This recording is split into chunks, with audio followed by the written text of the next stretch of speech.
तीन दामाद की सास पार्ट 2। अब तक आपने सुना कि कावेरी जी अपनी तीनों बेटियों ईशा, मोहिनी और सुहाना की शादी तीन घर जमाई लड़कों के साथ करवा देती है। उन्हें लगता है कि ये लड़के शायद घर का कामकाज संभाल लेंगे, लेकिन उनके तीनों घर जमाई बहुत आलसी थे। वो नौकरी भी नहीं करते थे और बाहर का काम भी नहीं। कावेरी जी ने अपनी बेटियों से कहा कि वो प्रेगनेंसी का बहाना बनाकर अपने पतियों को सबक सिखाए।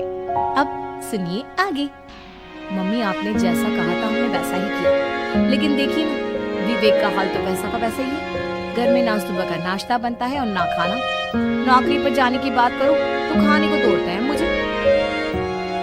हाँ मम्मी, मैंने भी सुमित को कितनी बार कहा कि अगर नौकरी नहीं करनी तो कोई छोटी सी दुकान ही खोल लो। घर का खर्चा कैसे चलेगा? देखो दोपहर के 12 बज गए और जिनाब अभी तक सो रहे हैं। हाँ मम्मी, ईशा और सुहाना ठीक कहती है। अविनाश का भी यही हाल है। जब मैंने अपनी प्रेगनेंसी के बारे में कहा तो मुझसे कहने लगा, अरे दूसरी लड़कियां तो 9 महीने तक नौकरी करती है, बस डिलीवरी के टाइम छुट्टी लेती है। मोहिनी, तुम भी नौकरी करो। अब मुझे कहाँ नौकरी मिलेगी? मम्मी बताओ मैं क्या करूँ? हे भगवान, क्या सोचकर घर जमाई दामाद लाई थी मैं कि मेरी बेटियां मेरे पास रहेंगी और खुश रहेंगी, लेकिन इन आलसी दामादों ने तो हमारी जिंदगी को भी प्रॉब्लम में डाल दिया है। मैं तो कहती हूँ मम्मी, हम लोग वापस अपनी जॉब पर जाना शुरू कर देते हैं। बता देते हैं इन लोगों को कि हमने प्रेगनेंसी का बहाना किया है। नहीं नहीं बेटा, ऐसी गलती भी मत करना।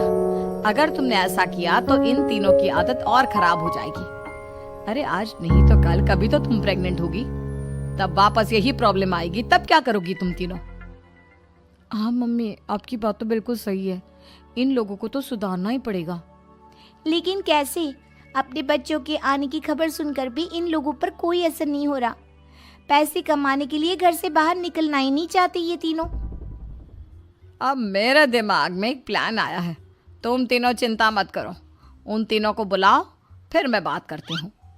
थोड़ी देर बाद कावेरी जी अपने तीनों दामादों को सामने बुलाकर अपनी बात कहना शुरू करती हैं। अविनाश, सुमित और विवेक, देखो बेटा, मैं ना तुम तीनों से बड़ा प्यार करती हूँ, इसीलिए तो तुम्हें घर जमाई बना कर रखा है मैंने। अरे मम्मी जी, सीधे सीधे कहिए ना, क्या बात है? प्यार तो हम भी आपको बहुत करते हैं। अरे मम्मी जी, आपकी इज्जत भी बहुत करते हैं। अरे भाई, आपके जैसी सास और कमाने वाली बीवी सबको मिलती है क्या? हाँ मम्मी, विवेक और सुमित ठीक कह रहे हैं। आपकी बेटी से शादी करके मेरी तो जिंदगी ही अच्छी हो गई है। जानती हूँ मैं, और ये भी जानती हूँ कि तुम तीनों अपने अपनी बीवियों से बहुत प्यार करते हो। बेटा, बात ऐसी है कि हमारे कुल गुरु ने कहा है कि प्रेग्नेंट होने के बाद मेरी तीनों बेटियां शुरू के 4 महीने हमारे गांव में जाकर रहेगी, जहां मेरे चाचा जी रहते हैं। अरे लेकिन क्यों मम्मी, गांव में जाकर रहने की क्या जरूरत है इन तीनों को? वो क्या है ना बेटा, हमारे परिवार को एक श्राप है। अगर मेरी बेटियों ने यहाँ पर बच्चा पैदा करने की कोशिश की तो उनके बच्चों को कुछ भी हो सकता है। इसलिए अब से लेकर 4 महीने पूरे होने तक इन्हें गांव वाले घर में रहना पड़ेगा। हाँ तो इसमें प्रॉब्लम क्या है मम्मी जी? हम भी वहाँ जाकर रहेंगे, पिकनिक मनाएंगे। अरे भाई, बीवी जहाँ हम भी वहाँ। हाँ यार, आइडिया तो बहुत अच्छा है।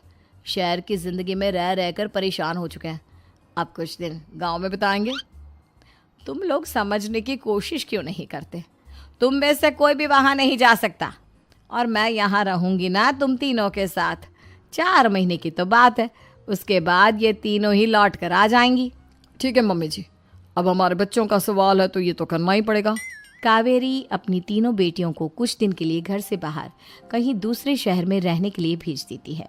कुछ दिनों के बाद, अरे मम्मी जी, बहुत दिन से पिज्ज़ा नहीं खाया, मंगवाइए ना। क्या बताऊं बेटा, पहले तो बेटियां खर्चा दे देती थी क्योंकि उनकी नौकरी थी, लेकिन अब तो मेरे पास पैसे ही नहीं बचे। थोड़े बहुत पैसे हैं जो बच्चों की डिलीवरी में काम आएंगे। लेकिन मम्मी जी, आपकी बेटियों को वापस आने में तो अभी बहुत वक्त बाकी है। वही सोच सोच कर परेशान हो रही हूँ। सोच रही हूँ कल से दूध भी बंद करवा देती हूँ। अब दूध वाले को देने के लिए पैसे भी तो नहीं है ना। अरे नहीं नहीं मम्मी जी, अगर दूध भी बंद करवा दोगी तो मुझे चाय कहाँ से मिलेगी? और चाय के बिना मैं तो मर ही जाऊंगा। क्या करूं बेटा, इसके अलावा हमारे पास कोई ऑप्शन नहीं है। मेरे पास पैसे ही नहीं बचे। इस तरह कावेरी जी धीरे धीरे अपने तीनों दामादों को पैसे देना बंद कर देती हैं और घर में खाने पीने की चीजें लाना भी बंद कर देती है। अब वो तीनों बुरी तरह से परेशान होने लगे थे और इसलिए एक दिन तीनों प्लान करके घर से बाहर निकलते हैं और बाजार में जाने के बाद यार अच्छा खाना खाए हुए कितने दिन हो गए, पता नहीं कब अच्छा खाना मिलेगा। हमारी बीवियों के जाने के बाद तो हमारी हालत भिखारियों जैसी हो गई है यार। कुछ भी हो, मुझे तो आज पिज्जा खाना ही खाना है। जेब में 1 रुपया नहीं है और पिज्जा खाएगा, कहाँ से आएंगे पैसे? अरे देख वहाँ सामने बोर्ड पर क्या लिखा हुआ है, कंप्यूटर पर काम करने के लिए एक आदमी की आवश्यकता है। भाई मैं तो जा रहा हूँ, काम करूँगा और शाम तक पैसे लाकर आराम से पिज्ज़ा खाऊंगा। जा जा, तुझे कोई काम नहीं देने वाला, हम तो घर जा रहे हैं। चल भाई सुमित। सुमित और अविनाश वहाँ से चले जाते हैं और विवेक उस कंप्यूटर शॉप पर सारा दिन काम करके 5,000 रुपये कमा कर घर लौट कर आता है और अपने खाने के लिए अच्छी अच्छी चीज़ें भी लेकर आता है। ये देखकर विवेक और सुमित के दिल में भी कुछ पैसे कमाने की इच्छा जागती है। अरे सुबह सुबह कहाँ चल दिए तुम? मम्मी जी एक बहुत अच्छी जगह मिली है, कंप्यूटर पर काम करने के 5,000 मिले थे कल मुझे। अगर रोज़ काम करूँगा तो पूरे 40,000 की तनख्वाह। अरे वाह, ये तो बहुत अच्छी बात है दामाद जी, आपको जाना ही चाहिए। सुमित और अविनाश विवेक को इस तरह तरक्की करते देखकर परेशान हो जाते हैं और वो दोनों भी काम की तलाश में निकल पड़ते हैं। धीरे धीरे उन दोनों को भी काम मिल जाता है। अब कावेरी के तीनों दामाद छोटी मोटी नौकरी करके अच्छा पैसा कमाने लगे थे। एक दिन कावेरी उन्हें अपने पास बुलाती हैं। अरे वाह, विवेक 40,000 कमा लेता है, अविनाश 60,000 और सुमित तुम भी 40,000 के आसपास कमा ही लेते हो।